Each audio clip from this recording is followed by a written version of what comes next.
Hello YouTube, welcome to my first video on the Georgian language, actually getting to teaching it, that is. What I wanted to start with was the alphabet. Obviously writing and being able to read are important, not as important as conversationalism if you're doing this just to visit, to stay there for a while, that sort of thing, but still definitely important, especially for travel. So let's get to it. They write in the same direction as we do in English, none of this Japanese from the top down, any of that kind of stuff. But the alphabet is its own thing. So, just going to get right into it, I guess. So, first, we have Ah. It's the first letter, Ah. One thing you should know, in the Georgian language, all the letters are always pronounced the same, period. So, like in English, if you put this letter A, that could be ah, that could be ah, that could be, a ton of different things. No. In Georgian, this is always ah. Now, I'm also going to put the transliteration above the letters as I go, just to let you guys know. So, second letter. B, as in boy. So, just a little tick down, got a nice little, looks kind of like a cherry. So, third letter, G. Okay, so you do the little thing, you make a point, you come, you fill out the circle. G. And I will let you know when these sounds start being different from English. So far they're the same. Fourth letter. D. So you make a little line there, come up, make a point, come up, and fill in the circle. So that's D. E. E. Okay. V. This one I'm going to write two ways, because the thing is, Georgian does not make a difference between V and W. It's the same sound. They make it differently than we do, but if you make either the V or the W sound, it will sound totally correct to them, and they can't tell the difference. Like, I actually asked somebody which sounds better when I say it with a V or W sound. I tried both, and they said it sounds the same. So before I show you how you're going to do that, pardon me here, I'm going to show you how you make it. So if you want to truly be accurate and make the right sound, so what we do is the and w, right? They do neither. They pinch their lips together. So w, w, w, w. So depending on how tightly you do that, that's either going to get a sound that sounds essentially like a v or essentially like w. So there's the reason for the difference. Now you can see how high-tech I am with this video movement. So that one's pretty easy. Going down like this. Usually when there's something above and something underneath the line, the part underneath is a little bit bigger, a little wider. Not always, or it's the same, like in eh. But like here, for example, you do it a little wider for the almost completed circle. Okay, next we have z, just like in English.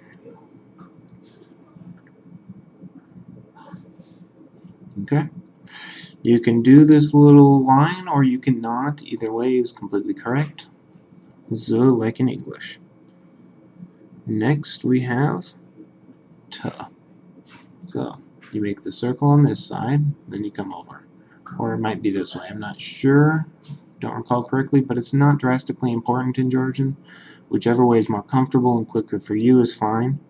So this is like a normal English T. T. Okay. E. This is E. Okay. Next we have a sound that we do not have in English. This is not K. Ironically, they have that sound, but it's a different letter. They have this additional sound, which you make by doing a small stop in the back of your throat, so it ends up sounding like K, K, K. Doesn't have to be very pronounced. You know, it's not you know, but just light But it does sound kind of like a click to our ears. It's just a little stop with the tongue in the back of the tongue in the back of the throat, back of the mouth, I should say. And yeah, so that's what that sounds like. For example, the Georgian word for man is katsi, whereas the Georgian word for woman is kali with a normal K. Kali versus katsi. Okay. Next letter, we have the L. Now, this is the way you will see it written in books. Okay? This is the letter L. Realistically, you're not going to see it written like that. Realistically, it's going to be written, I'm going to write it down here, like that. It's called the lazy L. It's what one of my Georgian friends called it. And it's quicker. It looks nice. And yeah, I just use the lazy one. But on street signs and stuff like that, you'll always see this. So, okay. Next, we have M. M. M. Make sure you have this loop, because if you don't, it's a different letter. Just letting you know. Then we have N. Okay? N. N. I wouldn't do too much fanciful stuff on this. If you make it a little more swirly, it kind of looks like another letter. And in fact, in some people's handwriting, that is pretty much the difference between the two, and we'll get to that later, but just letting you know for now. Next, we have O. It's not like in English we have O. It's a diphthong in English. If you think about it, it's O and then U put together. O. In Georgian, it's truly just O. Nice straight sound all the way through. O. Okay? Next, we have another sound that does not appear in English. This one, that wasn't the best one. I'm going to do it again, just so you can see how it should look. There you go. That looks better. This would be fine, although it kind of looks like a 3. Of course, they do use normal numerals for their numbers. Each of these does traditionally in the language stand for a number, for example, 1, 2, 3, and so on and so forth. But that's never used. In common writing, that is never used. Never seen it, except in really, really, really old texts. As in hundreds of years ago, thousands of years ago type stuff. Okay, so this sound, I'm going to write like that. If you're typing, it's just P, but they have another sound that's identical to RP. They write it as F when they transcribe sometimes. Transcribing can be confusing because of things like that. But this sound, realistically, so there's normal P, which is P, you know, just like in English. This sound is P. You stop up your lips for just a second so that the air builds up behind it, and it lets out a puff of air when you release. So for example, one way of saying grandfather in Georgian is papa. Not papa, but papa. Okay, so just a little puff of air. You can tell the difference usually. This is a good thing to note while I'm thinking about it. You can't always tell which letter they're using if it's a Georgian speaking. And part of it is there's different ways of making the sounds, and they can tell which one they're... Like, for me, sometimes it's, oh, that's the harsh K for this, and oh, that's the soft K. But realistically, it is a different way of making the sound. So sometimes they'll know and you won't, and you just have to ask, and that's fine. Okay, so what else do we got? Well, next we have this fun sound here, which is in English, je. Je. Okay? Then we have another one that is written differently than you will ever see it. It's the R. Now this is nothing like in English. It's not ra or r or anything like that, which means that r's are quite difficult for Georgians to pick up on to hear really well in English. Most Georgians, when they speak, have a flipped r. Or they'll have learned British English, in which case a lot of the r's are dropped anyway. And by the way, most of them do know British English. But in Georgian, it is r, r. There's just a little bit of a flip to it. So Ramdeni, for example, not Ramdeni. That sounds really bad. Ramdeni means how many, how much. But I should also note, this is the way you will see it on signs and stuff, and you can write it that way, and that's fine. But most people will write it like that. English H, essentially. It's just simplifying it. Or you can do it like this or something. I've also seen it done where it's like this and you connect it down. Okay? So it's just kind of this. I should make that a little darker so it's easier to see. So it's just kind of like that. So just know that this all is R. R. Okay, next sound. This is S. Okay? I'm going to do a little dotted line so you know. S. Just like in English, it's an S. Sometimes you'll see it a little more fancifully done, is like this.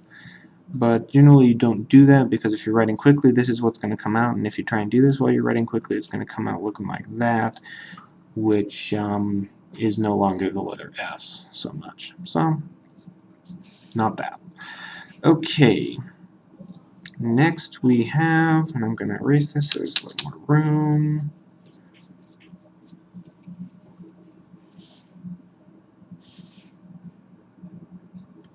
Tuh. This is not tuh. See, we already had that tuh. This is, well, make the sound tuh and think about where your tongue is, okay? That's not where it's supposed to be for this. For tuh, you need to have your tongue pushed up right against your teeth. So say these are your teeth, and here, roof of your mouth starts. It's not tuh up here somewhere. No, you go tuh, tuh, tuh, tuh, tuh. So it's there for half a second while your breath goes to it, and then you release, which gives it a little tuft of air. Okay? So that's how that one is made.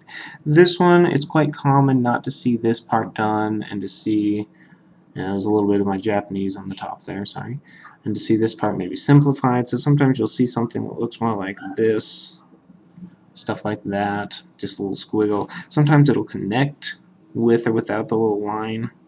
But really, if you're not writing quickly, if you are writing quickly, you know, people will understand. But this is more what it should look like. Or if you don't want to do the little tick, that's fine. Okay.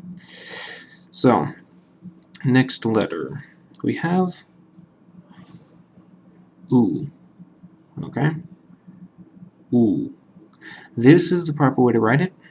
I've also seen it like this, and even like this, where it's really shortened up here. You got to be careful when it's like this. Sometimes, especially if it's cursive, you might have a tendency to think, oh, that's eh. So you got to be careful. If there's even this little hint of a tick mark, it's an oo. Okay. Next, we have puh, puh. This is like in English. Sometimes they write it like this, but that f sound is not in Georgian, so that's really, really inaccurate. It's a normal p like in English. And you'll note that a lot of these letters look similar. For example, if you combine t and v, you essentially get p. Okay, it's got the little thing, it comes out, and then you keep going. You know, that's p. A lot of these letters kind of have those sorts of similarities. Okay, next letter. K. I write this with a K. You'll often see it with a Q because they use just a K without the tick mark for that. But I think this is clearer. This is just K like in English. Okay. I should note that sometimes if you're looking on a computer or something, you'll have it kind of come up here or something like that weird. You will never, ever see it written that way, so don't worry about that. Actually, I think that's ch I'm thinking of, but we'll get to it, so don't worry. Okay, next. This is a sound we do not have in English. If you know French R, what that means, then this is pretty similar, pretty much the same. Okay? It's like g, but way back in your throat. More passive, there's no stop in it. So, ra, rears. Okay? My accent isn't great, I've been out of the country too long, but ra, rears. Okay, it's difficult to make for just an average American or something that hasn't had training in a language that uses it, but you get used to it. So this is done with the GH. This goes up here. And I'm going to continue this down here. Okay. So next, sorry we don't have any nice fun way, this isn't just a Y or something. This is probably the most difficult sound for non-Georgian speakers. It just takes a lot of practice, that's what I would say, because you can do it. This is how I note it. I've also seen it like this, oops, KH, and I've also seen it like this with a tick mark. Personally, I think those are really bad because we already have a KH that's coming up later, and a lot of them use Q for this guy, so I just use Q with a dash, since I haven't used Q at all before. And what does this dash signify, by the way? It signifies generally something kind of harsh and always something that is not in English. So, Q with a dash. This sound is it is made in the back of the throat. It can have that very distinct sound, or it can just be a stop. Either way is fine. There's a word, I'll write it transliterated over here for you.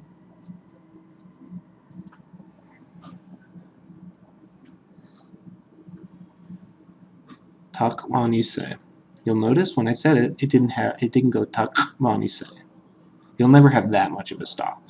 If you're really working on it and you're new, okay, yeah, but you get to a point where it's usually silent when you're speaking unless you're emphasizing a syllable or something. So taklanise. See there, it's kind of just a drop in the sound. Is what it ends up sounding like. Taklanise, taklanise. Sometimes you get that little sound. Taklanise, taklanise. So you get used to it. But yeah, just practice at it. Practice with a Georgian if you have the opportunity, and you should be able to get it without too much trouble.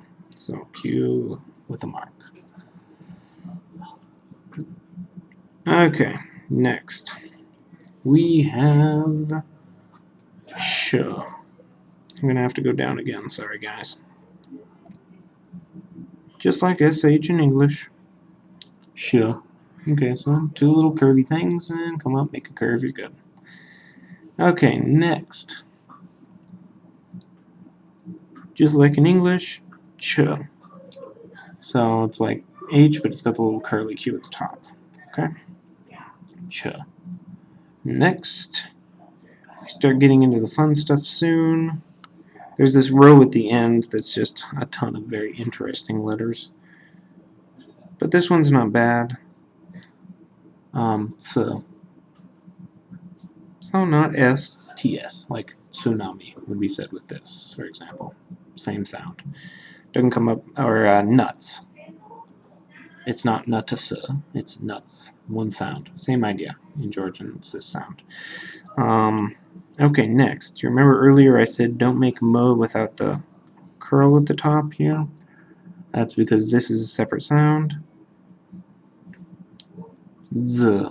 Z. It's not z. It's like the word adds.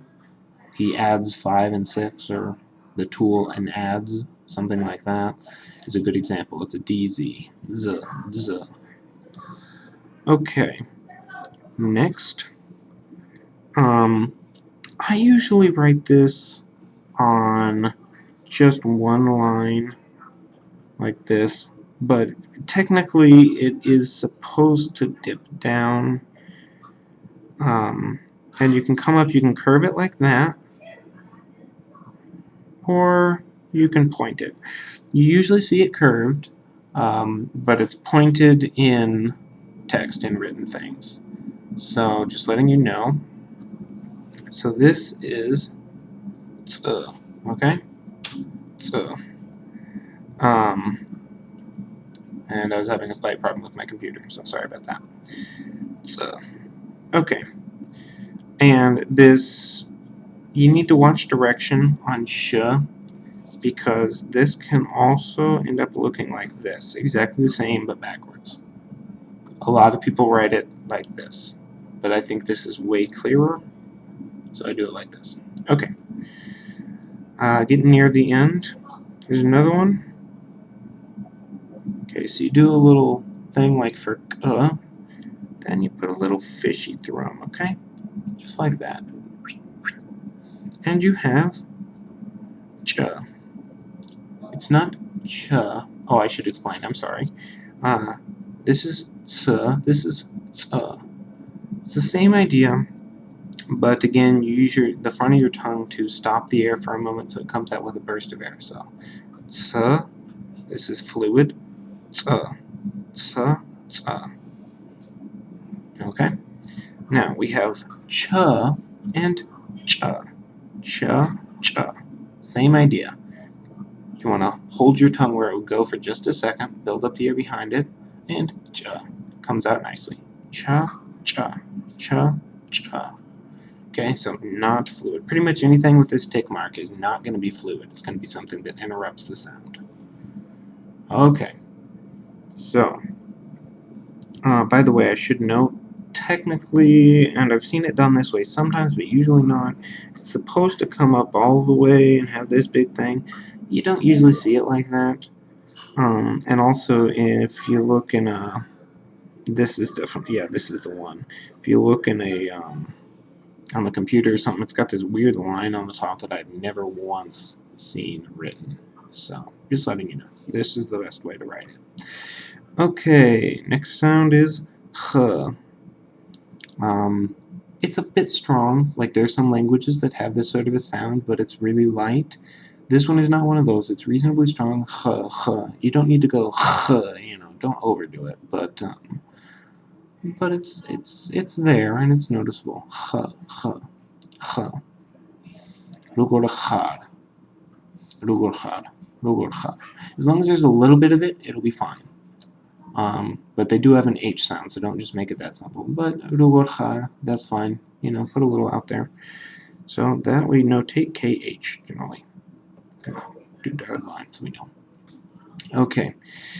And next we have same idea, start with K, start with a K, and just do a straight line this time.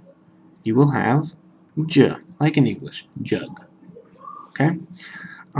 You should also note that on a computer it'll do like this. Oh gosh, how's it work? You never handwrite the way you see it on a computer, so it's actually kind of difficult in a sense. It's like this, that. Okay, it's got like a little hook here and stuff, but it's one that every time I see it on a computer, even now, it takes me, you know, just a half step to recognize. Oh yeah, that's J, because it looks absolutely nothing like how you actually write it. Okay. And now we are on the last letter. This is, now if you're paying attention, you can guess, it's H. Huh. Huh. Just like in English, how are you? That sort of sound. Only differs from by having an extra little dot thing, or line thing. And so yeah, that is your alphabet. That's how you write it, that's how you're going to read it. There are two old alphabets that aren't used for anything except the church nowadays. Don't worry about them. You're not going to need to know them. There are also old letters. There's one that goes here and is notated like that. Okay, I'll zoom in a little bit. It's hard to see. I'm sorry. Let me redo. Make it bigger. It's like that. It was another way of saying eh. I'm sure the pronunciation was slightly different in the old days, but there's one there. There's another one that goes after n, which is called a iota. So, I mean, I'm sure it's related to the Greek letter. It looks absolutely nothing like it, but it's also e. It's actually, I think it's a diphthong. I forget. I think it's the y ending of a diphthong, but it's also not used anymore. And by the way, diphthongs do not happen in Georgian. You don't, if you put two letters together, it's going to be, for example, if you put a and I together, it's going to be I, not I. Okay? Just so you know. And also, every consonant is going to be pronounced, and sometimes there's 5 of them together, and you just gotta try. If you don't get them all out, that's going to be understandable because it's just kind of physically impossible. But yeah, so I'll finish up doing the extra ones. There was one here that was the same as V, but flat-bottomed. This, most Georgians think it's V, but actually if you look in the etymological Georgian books, it's V. There's V and then I together. That's what that sound was. You have, after this H, that was an old one. It's also, at least today, pronounced H, but it's never used, so it's not actually. And another, I believe this one was for H or something, I don't know. That one's even older. And then there's even older ones after it. But these are never used. Don't worry about those. Just worry about the main ones here. I know this has been a very long video, but this is everything you need to know about the Georgian language. When you put them together, just like in English, for example, if I have the word rogor, okay, that's how I'd write it. If I want to write rogor khar, which means how are you, and we'll get to that later, you just go like this. You leave a little space, you put them all together, it's all good. Punctuation is pretty much the same. Commas are like that. So it'd be da da da da da da da da da da. Not like this, but they'll understand. Quote marks are done like this, which is kind of weird, but whatever. They'll understand, although it'll be difficult if you're teaching to get them to switch over. But yeah, so that's the basics. Otherwise, everything's pretty much the same with reading, writing rules, and we'll start getting into grammar and speaking in my next video. But hope you've enjoyed. And my only thing is, if you really want to know these, you're going to have to practice writing them over and over, as with any language. It's a little tedious, but it works. Just write a line of ah, ah, ah, ah. Write a line of buh, buh, buh. You know, go through them all. And if you do that once and you're no better off, I'd be surprised. You'll still probably have troubles with some of them. Either use flashcards or something, or just do it again. Maybe only 5 or something of each that time instead of 10 or whatever. But that's the best way to get them ingrained. So, and I can tell you one thing: while I was in Georgia, I found multiple people that didn't. Had real problems because they couldn't read the signs. People there are obviously very helpful, but if you're on a time-limited schedule, you got to know how to read. And very few people speak English over there, like I said. So unless you're in Tbilisi, you could have some real troubles. So you need to know how to read. And you don't want to take too long figuring it out because there are things called marshutkas, which are basically little minivans that go by, and that's the easiest mode of transportation. If you can't read what street they're going to, you're going to miss it. Because it's written on the bus. So, just letting you know, this is not something that is completely unimportant. This is something that you do definitely want to learn. So just repeat it. It's not too bad, and you'll get it. Okay, hope you've enjoyed. Hope I haven't bored you to death, and thank you for watching. Bye.